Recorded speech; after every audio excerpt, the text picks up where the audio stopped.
Next మనం మెదక్ వెళ్తే మెదక్లో మా ప్రతినిధి సునీల్ మనకి అందుబాటులో ఉన్నారు. క్యాబినెట్లో ఉమ్మడి మెదక్ నుంచి దామోదర నరసింహకు అవకాశం కల్పించారు. ఆందోళన ఎమ్మెల్యేగా ఉన్న దామోదర రాజనరసింహ సంబంధించి గతంలో కూడా ఆయన డిప్యూటీగా చేసినటువంటి పరిస్థితి. సో రాష్ట్ర వైద్యారోగ్య శాఖ మంత్రిగా ఆయనకు నామినేట్ పదవి ఇచ్చినటువంటి పరిస్థితి కనిపిస్తుంది. సో దామోదర్కు మంత్రి పదవి దక్కడంపై హర్షం వ్యక్తం చేస్తున్నారు మెదక్ జిల్లా ప్రజలు. ప్రధానంగా మంత్రిగా పనిచేసినటువంటి అనుభవం కూడా గతంలో ఉన్నటువంటి పరిస్థితి కనిపిస్తుంది. మరొకసారి మెదక్ సంబంధించి ఆయనకు మంత్రి పదవి రావడంపై అక్కడ ఉన్నటువంటి పూర్తి అప్డేట్స్ ఏంటి అనేది మా ప్రతినిధి చెప్తారు. ఎస్ చెప్పండి సునీల్. ఉమ్మడి మెదక్ జిల్లా వ్యాప్తంగా కేబినెట్ కూర్పులో మాత్రం కేవలం దామోదర రాజనరసింహకు అవకాశం దక్కిందని చెప్పవచ్చు. అయితే ఉమ్మడి మెదక్ జిల్లాలో 3 స్థానాలను కైవసం చేసుకుంది కాంగ్రెస్ పార్టీ. అందులో అందోల్, అదేవిధంగా నారాయణ్ ఖేడ్ మెదక్ స్థానాలను కాంగ్రెస్ పార్టీ గెలుపొందింది. అయితే నేపథ్యంలో మెదక్ నుంచి మొదటిసారిగా మైనంపల్లి రోహిత్ రావు ఎమ్మెల్యేగా ఎన్నికయ్యారు. అదేవిధంగా నారాయణ్ ఖేడ్ నుంచి డాక్టర్ సంజీవ్ రెడ్డి కూడా, ఆయన కూడా మొదటిసారి అసెంబ్లీకి ఎన్నికైన నేపథ్యంలో సీనియర్ నాయకుడిగా ఉన్నటువంటి దామోదర రాజనరసింహకే మరోసారి కాంగ్రెస్ పార్టీ అవకాశం ఇచ్చింది కేబినెట్ లో అని చెప్పవచ్చు. ఆయన గతంలో అంటే 2014 ముందు వరకు ఉమ్మడి ఆంధ్రప్రదేశ్ లో ఉప ముఖ్యమంత్రిగా కూడా రాష్ట్రానికి సేవలు అందించారు.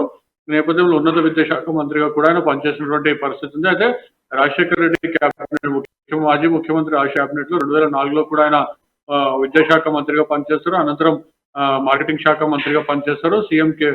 మాజీ సీఎం కిరణ్ కుమార్ రెడ్డి కేబినెట్ లో ఆయన ఉప ముఖ్యమంత్రిగా కూడా సేవలు అందించినటువంటి పరిస్థితి ఉంది. ఈ నేపథ్యంలో దళిత సామాజిక వర్గం, ముఖ్యంగా ఆయన మాదిగ సామాజిక వర్గం చెందినటువంటి నాయకుడు. తెలంగాణలో ఎక్కువ సంఖ్యలో కూడా మాదిగ సామాజిక వర్గ ఓటర్లు ఉన్న నేపథ్యంలో ఆయనకు ఆ సామాజిక వర్గం నుండి ఒక అభ్యర్థిగా ఆయన ఎన్నిక చేయడం జరిగింది. మరోవైపు సీనియర్ నాయకుడిగా ఉన్నారు, సీనియర్ పొలిటీషియన్, అదేవిధంగా విద్యావేత్త కూడా ఉన్నారు. ఆయన ఐఏఎస్ కూడా ప్రిపేర్ అయినటువంటి సందర్భం ఉంది. అయితే అనూహ్యంగా రాజనరసింహ, అయితే దామోదర రాజనరసింహ తండ్రి ఎవరైతే ఉన్నారో రాజనరసింహ చనిపోవడంతో ఆయన అనూహ్యంగా రాజకీయాల్లోకి రావడం జరిగింది. మొదటి నుంచి కూడా రాజనరసింహ సంగారెడ్డి జిల్లాలోని, అప్పటి ఉమ్మడి మెదక్ జిల్లా, ప్రస్తుతం సంగారెడ్డి జిల్లాలోని అందోల్ నియోజకవర్గం నుండి ప్రాతినిధ్యం వహించారు. ఈయన కూడా ప్రస్తుతం రాజనరసింహ కూడా వాళ్ళ తండ్రి మరణానంతరం కూడా అందోల్ నుంచి ప్రాతినిధ్యం వహిస్తూ వచ్చారు. ఇప్పుడు కూడా ఆయన 4 సార్లు అసెంబ్లీకి ఎన్నికవడం జరిగింది. అయితే ఆయన ఎన్నికైన ప్రతి సందర్భంలో కూడా మంత్రిగా పనిచేయడం జరిగింది. ముందుగా ఆయన ఎన్నికైనప్పుడు ఎక్స్ప్రెషన్ చైర్మన్ గా పనిచేస్తారు. ఆ తర్వాత నుంచి కూడా ఆయన కేబినెట్ లో మంత్రిగా పనిచేస్తూ వస్తున్నారు. ఉమ్మడి మెదక్ జిల్లాలో సీనియర్ నాయకుడిగా ఉన్న నేపథ్యంలో ఆయనకు మంత్రి పదవి రావడం పట్ల జిల్లాకు చెందినటువంటి కాంగ్రెస్ నేతలు,